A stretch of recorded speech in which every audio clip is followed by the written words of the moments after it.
In the world of boxing, few names have ignited as much controversy and conversation as Jake Paul. While his boxing journey has captured headlines and the attention of millions and millions of people, there's a more complex narrative at play.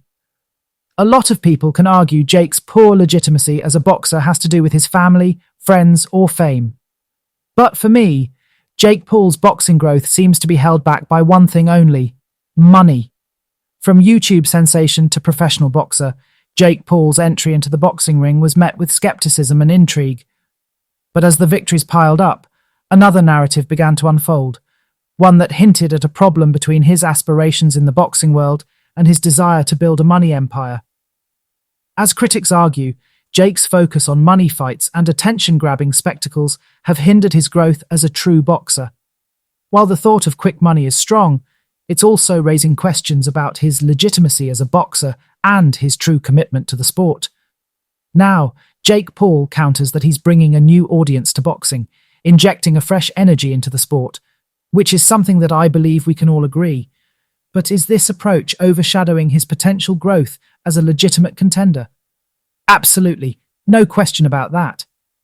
Moreover, despite the controversy, Jake Paul acknowledges his errors and promises to focus on honing his skills. But can he strike the right balance between showmanship and true commitment to the sport? Personally, I don't believe so. Currently, there is no YouTube boxer out there that would prefer to fight an up-and-coming boxer with no record instead of a $1 million fight against a YouTuber. This goes to Jake as well. Even though he has been the only one in the YouTube space to KO legitimate UFC fighters, his legitimacy as a boxer is still not there. Now, behind the scenes, Jake's dedication to training is evident. But over the past years, Jake has decided to take on fights that are not quite competitive from a boxing point of view, but profitable to say the least. But again, is that truly worth it? Let me know in the comments section. Only time will tell if Jake Paul can break free from the constraints of money and emerge as a true force in the boxing world. As the spotlight continues to shine, the question remains, can he find the right balance?